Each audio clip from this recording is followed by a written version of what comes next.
Fergus Connolly, thanks for joining us today, man. How are you? I'm good. Well, actually, I was going to say I'm good, but actually, I'm sneaking away from something really important to be with you today. And I'm sorry. I know you sent me an email this morning.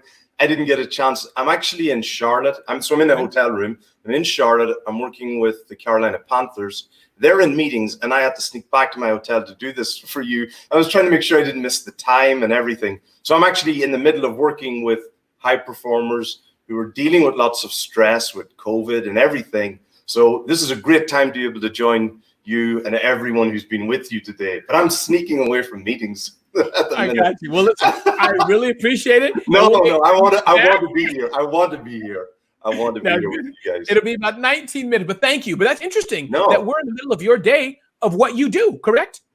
Yes, and that's why it's great to be able to share as well, because, you know, people look at high performers or people on TV who they're going to watch on TV in a few weeks and think they don't have challenges to overcome.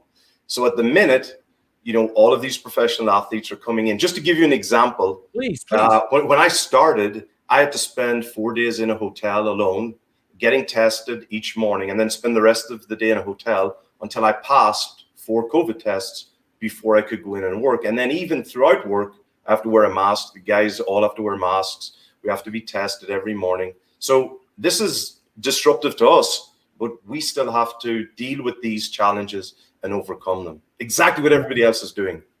Wow. And so, I mean, so let's dive into that. Help the business owners that are doing this. What are some of the top things that you're telling people, Fergus? Well, let's maybe start with the high performance people who we assume. Forget the business owners now, the athletes. What do? They lost a game. They dropped the ball. They're going through times like this. What are you telling them? Well, it's the same thing. So things have to think, you know, you don't control what's happening with virus and with everything else or with rules. So the things that you don't control, you accept them. The things that you do control, you can change. Because sometimes we get caught up getting very annoyed about the things that we don't control. Well, if you don't control them, okay, let's accept them and let's deal with the things that we have control over and keep moving forward. It's really interesting. That's one of the big things I tell people is recognize the things that you control and tackle them. Don't get caught up in worrying about the things that you can't, because if you start to get into that cycle, it's really hard to get out of it. That's that's a mindset thing. It's one of the first things that you have to get used to if you want to keep making progress. And for example of it, now how do you start with that, Fergus? Because it sounds easily to say it. You've researched this, you've done it for years and years. For the person that's not their muscle, that's not their native genius, any tips that you go through with the start? Is it something that you just have to will yourself to do, if that kind of makes sense? Well, if you think about it, and sometimes when you sit down and you talk through with people, even in business, I do the same thing. I sit down, okay, what are the things that are bothering you? And we put a list. We actually make 2 columns. Okay. And what we do is we put those into 2 lists, things that you control, things that you don't.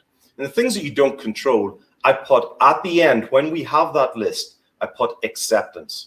And then on the other column, the things that we control, we go change. Okay, those things, so those are the 2 columns. But I put those words at the end. So when we've got the list of the things that you don't control, that we're going to accept those. The things that we do control that we can change, that's the change list. And we're going to tackle those. Because if you get caught up in the other column, it just becomes a spiral of things and you end up becoming disheartened or disillusioned. And it's a really, really clear way of looking at what do we control, what do we not, and keep moving forward. That's the key thing. Keep moving forward and have that mindset of making progress. Yeah. Have you found that there's a difference, again, besides what you just said, have you found there's a difference between those who are failing at this and those who are succeeding? Meaning when you look back at those 2 humans, 2 smart people, one finished the race, one didn't. One opened their business, one didn't. One is still crying in a closet and one didn't. I guess this is it. But have you found, are there any keys to unlock that beyond that? What's another tip that you can give us for especially times like this? And even if it wasn't COVID, what are things that you're seeing? So one of the things I always tell people is you got to do something to make momentum. One of my good friends has a phrase: the only way to kill time is work it to death. So you have to start making progress and generate that momentum for yourself, because you figure out the things that are going to work for you, the things that aren't, and you have to trial. And so it's getting people to start moving in that direction, not get caught up in those things, and recognize, okay, we got to keep moving forward and making these small changes. And that's one of the things that the difference. And people think that high achievers over performers are special. Right.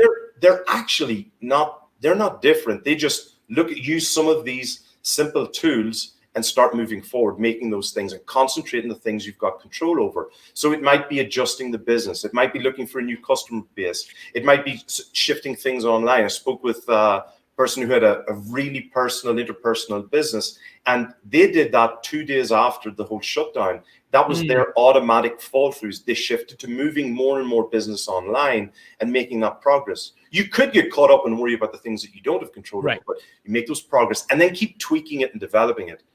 And the great coaches, that's many people will tell you, they're not afraid to try things. That doesn't mean you try huge things, but you start making those little changes, see how they work, keep tweaking it and developing it. That constant change, that constant progress.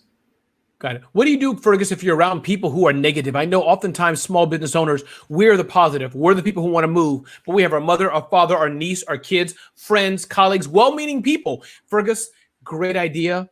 I know you want to do X, you want to do whatever, but Fergus, you failed before, Fergus. Just come back home. What do you do with those people?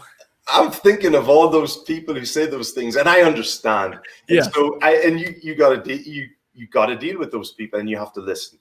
You listen, but you understand where they're coming from, and you recognize that they have a perspective, but they don't have your experience, and that's really important. So you can't lose friends. You can't obviously lose family. If your mother called you always listen to your mother. That's one thing for sure. Okay, that's a rule. But at the same time, you have to understand that you have experience. And I say this to whether it's athletes or coaches, you have domain experience that nobody else has. So you have to take that information and move forward. And that's really, really important. Understand your experience, understand the value of that, believe in yourself and back yourself. But be careful as well how many people you spend time around. But the ones that you have to, you listen to them. The ones that you don't have to listen to them. You can choose who you listen to. Yeah, no, that's what you can choose for sure. And I think that's a difference, I guess, if they're family members close or someone who's away from you as well. Anything that I'm sorry. One point in that room, always recognize that the family people and people close to you, they say those things out of care and love. Yes. So always recognize that's where it's coming from and accept it, and don't fall out, because sometimes we get annoyed and we get stressed, and that doesn't work out well. But you listen to them, you understand them, but then remember, understand your own experience, take their points on board, and then make your best decision. Yeah. I know the business owners, Fergus, that you talk to quite a bit are very similar, as you've told me in our last discussion, to the athletes and others who are doing it. What similarity do you see between athletes and business owners, or what differences? What can we learn from each other? Because, there could be a difference between catching a ball or shooting a rifle, versus opening an accounting firm. Any similarities or differences? Oh, this is one of the misconceptions. All of these people face fear. They have fear. They understand that it's there. But what they do, what they concentrate or what they have worked on is the ability to focus on what they want to achieve. And so one of the things I've had to do I've had to change my business. I've had to change things. And one of the things I always make sure I do is I've got a small list of targets of focus. And when I wake up in the morning, that's what I look at. I look at that focus, and that stops me first thing in the morning from shifting into getting annoyed about all those things I told you, things I don't control, the things that have changed I'm not happy about. And that helps me at the very beginning of the day. It's just a reminder. It's one of the first habits I do is just check that list. This is what I'm doing. This is the direction I've decided to go in. This is what I'm working on. And that's how I move forward. And it's really about avoiding getting trapped in those things. That's one of the best tips I give to people. When you are faced in this, there's always going to be fear. There's uncertainty. Right. I have this phrase, we used it last time, be comfortable being uncomfortable. Know that it's there, but then focus on what it is you're trying to achieve. Don't get distracted. Yeah. For those listening to us today, Fergus, I'm curious between those who are more of the risk takers and those of the risk averse. Yes. Is there any blend between the two? Meaning, me and my wife, who just was in this room and stepped out. I'm the one, let's go do this, let's do that, let's launch it. She's like, let's slow down. I personally think both you need to listen to, because if it wasn't for her, I may have been dead. If it wasn't for me, though, she may have never traveled to Singapore. She'd just feel like, I want to stay home all day. So pre-COVID. So the point is, any thoughts to those of us who are a risk takers, we're running to go almost kill ourselves, versus those who are like, their favorite word is no? Any blend on that, Fergus? That's a brilliant point, because what you find is that sometimes when stress or when anxiety gets on top of this, we shift too far away from who we normally are. And the key is just being aware of that. So if you are, risk positive and a risk taker, just be aware when you start to shift the other way. Stay true to yourself and keep that. And understand having those other people maybe who are risk averse around you, that's a good thing, because it helps you keep that balance, have that awareness. But it's something that we always look for. We look for in high achievers, are they starting to shift away from what they normally are? And so understand yourself, understand who you normally are, and maintain that. And that's why that focus is critical. When you wake up in the morning, that focus is you. That's what you've decided. That is you. And on the bad days when you wake up or you're struggling, that's your focus. It's a reminder. That's who you are. And you move towards that. Got it. That is powerful. And I'm curious, then, what do you say, Fergus, to the person who has a perfection issue? I wonder, are there people who are high performance people who are always perfect? It's not good enough. It's not good enough. Now, I don't know. You probably saw the movie, the Michael Jordan thing. Was he a perfectionist? Yeah. Was he not? So you know where I'm going. So talk to those people, whether it's good or bad. I don't know. That you be the judge now. You answer how you think the answer. I've been that person where nothing's good enough and you're always striving, and that can lead to burnout. You can burn. I've burned out. You can make mistakes. You can stumble, and that's really, really valuable to have people around you. And that's what I call your sheepdogs. Like, who are your sheepdogs? And they are people who you trust. And they trust you, and there's that vulnerability. Now, you can't, in business and life, you just can't be vulnerable with everybody. You can be vulnerable with people who are really close to you and know who they are. It might only be 4 or 5 people, but those are the people that you can bounce things off. And those are the people that you will ask things like, do you think this is too much for me? And they will come up and tap you on the shoulder and say, hey, listen, you're actually pushing yourself too hard. I'm working with 2 people who I know very well. I'm working with them, and that's my guidance to them. Listen, you're pushing yourself just a little bit too hard. You're setting the standard a little bit too high. Let's just calm it down. Trust me. Trust my advice on this, okay? This is what you have to do. Don't try and put your arms around the world in 1 day and 2 days. Take your time. But have those good sheepdogs that you can use as reference when things get really, really busy. Everybody needs a sheepdog. No, that is true. I have a lot of questions for you, Fergus, but I definitely want to respect your time, and I appreciate it. I feel great. I can say, like, I pulled Fergus Connolly away from his important meeting. But if you have a question, I hope none of those guys are watching this. Well, I actually do hope they're watching, but I would go back. Fergus told him, hey, I have a stomach ache, I got to run away for 20 minutes. But if you have a question for Fergus Connolly, we got about 1 or 2 more minutes that you can ask it if you want to. If not, I'm going to ask some more questions, but feel free to ask Fergus Connolly a question about your business in particular.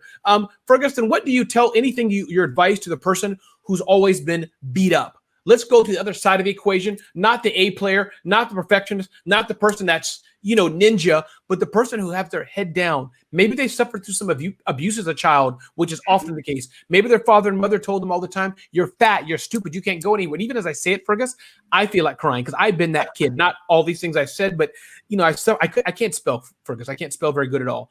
And I can't, math is bad for me. And for some reason, always, so maybe I'm asking you to talk to myself, but what is your advice for those kind of people who they're good people, Fergus, but they got this weight on them in some way? Any thoughts for them?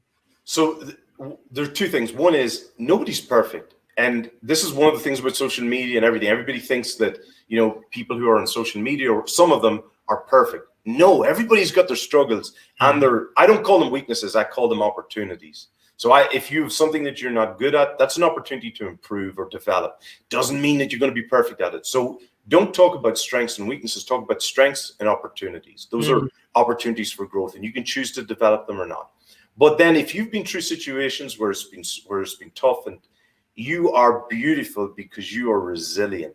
You've gotten through those things, and those have developed skills in you, the ability to tolerate, the ability to get through things. And that is something that is a very, very important thought process to go through. That makes you stronger. That is a strength of yours that sometimes people neglect or don't recognize.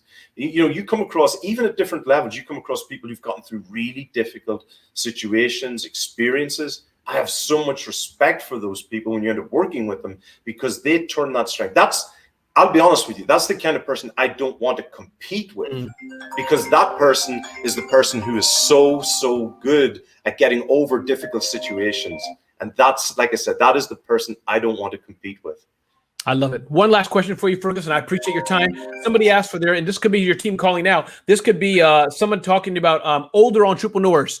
Just curious, have you come across working with, maybe you've worked with a lot of young people or anything? Any tip for the older entrepreneur or older person that wants to go? Have you run into or any practice on that, the seniors? Yeah. So one of the things with those people have so much experience and they've seen so many things and they've overcome them. And it's being able to call on that bank of experience and see that. And I'll be honest with you, I use a lot of, older people. I use the word more mature, more experienced, I understand, because that's what they have. And their experience, particularly in the soft skills. And we don't have time to go into it today, but one of the things that I've gone through recently with a lot of people are looking at the generational experiences. And what you've got now is you've got a lot of young people coming through with technology experiences, whatever. But one area that perhaps sometimes they're lacking in are what I call the amplifiers, the soft skills, teamwork, communication, the ability to manage lead. Experienced people have those because they've developed them not only over time, but because of their experience. And they've got so much to offer, particularly now, even more so now in those people's skills. And sometimes they withdraw, they don't see the value in them. Those skill sets are more important now than any other technological area right now, because that's what people need. They need to be heard, they need to be understood. And do not devalue those. And if I was a young person in business, those are the kind of people I would be reaching out to learn, because they amplify the hard skill, regardless as to the area, regardless as to the domain. Those soft skills are amplifiers that amplify those hard skills that people have today. Yeah, this is awesome. Listen, Fergus Connolly, I know you have a lot on your plate. You're a very busy man. I am humble. I'm grateful.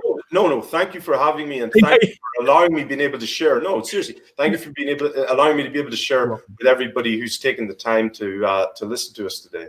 It goes two ways. Anytime you need a high performance example, call me, Fergus. You can say, Ramon, walk across the stage or whatever you need. I hate a deal. But be blessed, my friend. And I look forward to working with you more, longer, hopefully in person, give you a big hug one day. But thank you so much, Fergus, for being here. I really appreciate it. Thank you very much. Thank you very much. Go Panthers.